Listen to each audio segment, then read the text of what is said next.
उसके बाद next poison है अहीफेन। ये पॉइजन और पढ़ेंगे हम, बाकी एक बचेगा उसको कल की क्लास में कंटिन्यू करेंगे, ठीक है।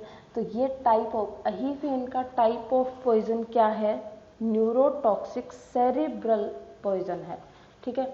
न्यूरोटॉक्सिक सेरिब्रल में भी क्लासिफिकेशन किया था हमने सोमनीफेरस, डेलिरिएंट, 3 तरीके का क्लासिफिकेशन किया था।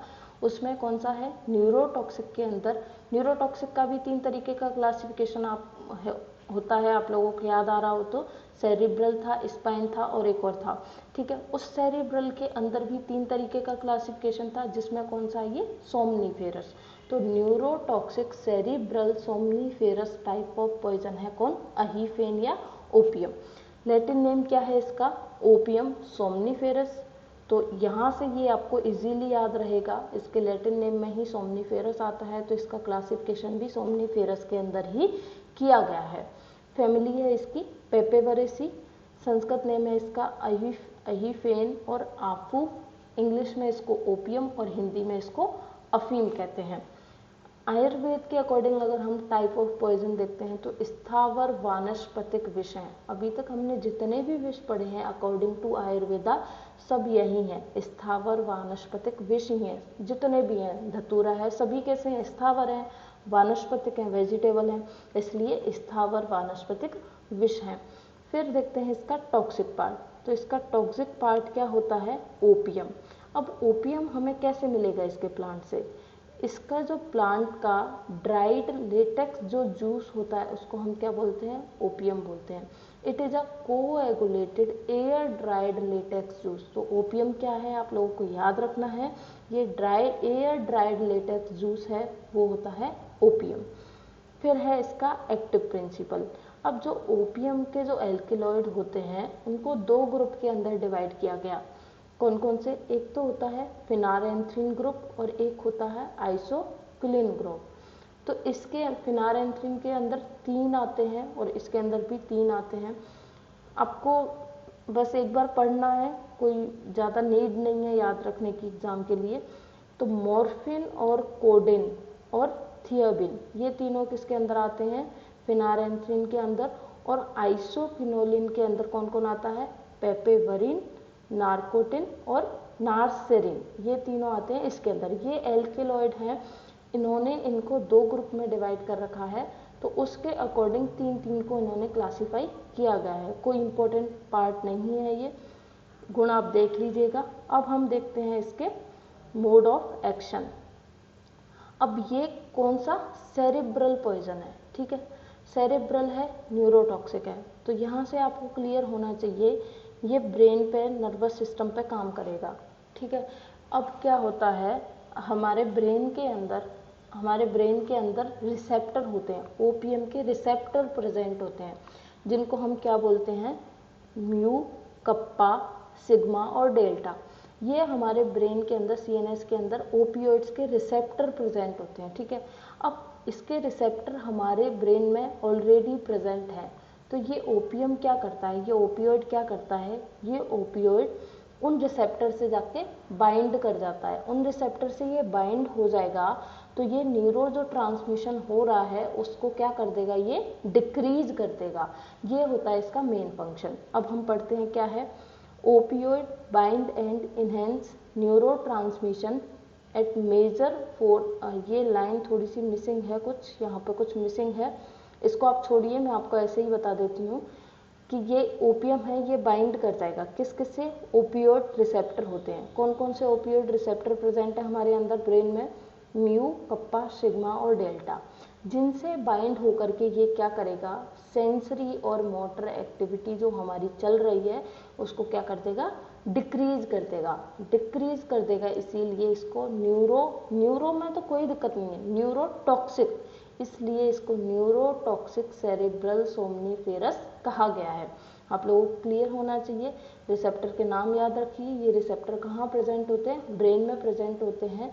ओपियोइड्स के रिसेप्टर होते हैं, इनसे ये ओपियोइड बाइंड करेगा और एक्टिविटी को क्या कर देगा, स्लो डाउन कर देगा।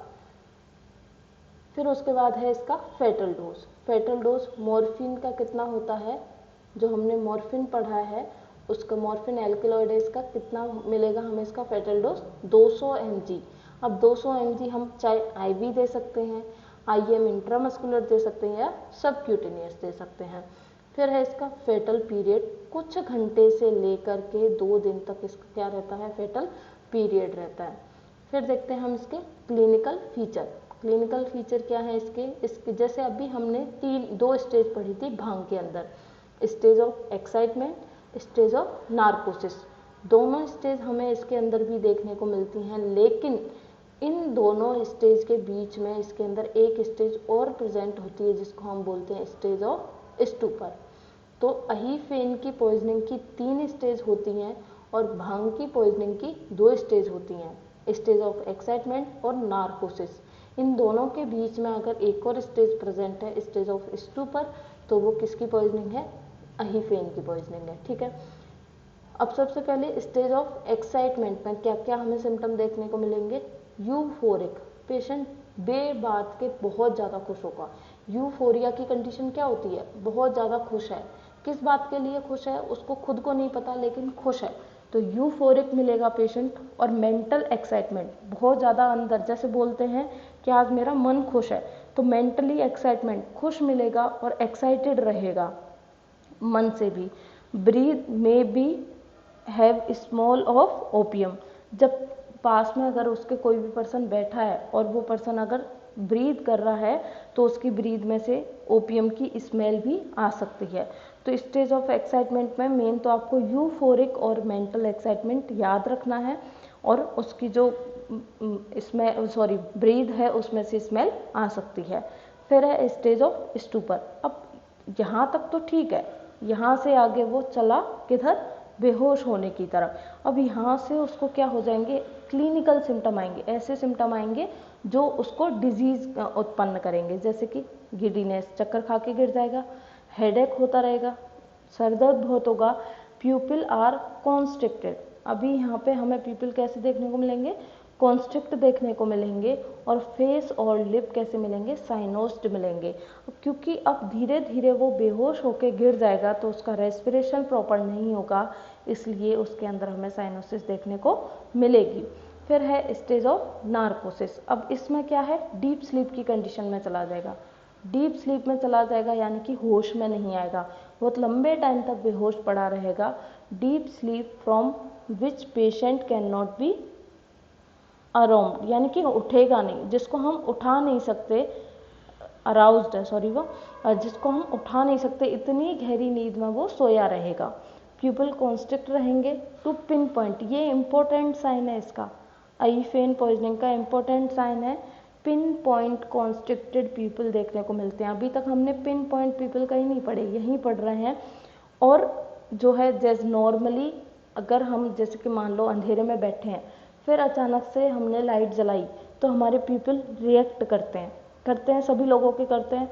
लेकिन अगर उसको अहीफेन की पॉइजनिंग है तो उसके पीपल जो है लाइट के लिए रिएक्ट नहीं करते, क्योंकि हमेशा कॉन्स्ट्रिक्ट ही रहते हैं, डायलेट होते ही नहीं है, इसलिए वो लाइट के लिए रिएक्ट नहीं करते। तो अहीफेन में पीपल हमेशा कॉन्स्ट्रिक्ट रहेंगे, पिन पॉइंट रहेंगे, डायलेट हो ही नहीं पाएंगे, इसलिए लाइट के लिए भी रिएक्ट नहीं करेंगे। फिर है इसका मैनेजमेंट किस किस तरीके से करेंगे। सबसे पहले इसके अंदर हमें रिसक्सिटेशन करवाना है। रिसक्सिटेशन में हमारे 2 पॉइंट देखेंगे मेन इसके अंदर हम, एयर वे और ब्रीदिंग। एयर वे में हम क्या करेंगे, उसके माउथ को क्लियर करेंगे, चाहे वो सक्शन से करें चाहे एंडोट्रैकियल ट्यूब से करें। ब्रीदिंग के अंदर हम क्या देंगे, उसको वेंटिलेशन देंगे, O2 इनहेल कराएंगे और वेंटिलेशन देंगे। और अगर फिर भी ठीक नहीं हो रहा है तो हम उसको अमाइनोफाइलिन का इंजेक्शन दे देंगे, जो हमने अभी धतूरे के अंदर भी यूज किया था। ठीक है, और अगर उस पर्सन को हाइपोटेंशन हो रखा है तो उसके लिए हम उसे क्या दे देंगे, IP फ्लूइड। तो इस तरीके से आपको उसको क्या करना है, स्टार्टिंग की कंडीशन में उसको मैनेज करना है। पहले उसका एयरवे क्लीन करना है, फिर उसको ब्रीदिंग स्टार्ट करानी है, और अगर उसका BP डाउन है, हाइपोटेंशन है, तो आपको उसे क्या देना है, IP फ्लूइड देना है। एंटीडोट मैकेनिकल सेम रहेगा, गो घृत और गोदुग्ध। अब इसके अंदर वो दोनों पॉइंट नहीं आए हैं क्योंकि इसके अंदर हम डायरेक्ट ट्रीट करेंगे। स्पेसिफिक एंटीडोट क्या देंगे, इसको नेलोक्सोन देंगे। ये हमने कहाँ पढ़ा था, कोमा कॉकटेल के अंदर, आप लोगों को याद आ रही हो पिछली क्लास, जिसमें मैंने जनरल प्रिंसिपल ऑफ ट्रीटमेंट पढ़ाया था, वहाँ बताया था आप लोगों को। तो इसके अंदर क्या देंगे हम, नेलोक्सोन देंगे। और आयुर्वेद में हम क्या देंगे इसको, बृहद शुद्रा रस देंगे, किसके साथ, दूध के साथ। तो आयुर्वेद का और मॉडर्न का दोनों का इसके अंदर आपको याद रखना है। बृहद शुद्रा रस देंगे आयुर्वेद के अकॉर्डिंग, और मॉडर्न क्या कहता है, नेलोक्सोन देने का। सिम्टोमेटिक ट्रीटमेंट क्या देंगे, अगर उसको जो है पल्मोनरी इन्फेक्शन हो रखा है तो हम उसे कोई भी एंटीबायोटिक देंगे, और अगर उसके अंदर हमें मेटाबॉलिक एसिडोसिस देखने को मिल रही है तो हम उसको सोडियम बाइकार्बोनेट का क्या देंगे, इंजेक्शन देंगे।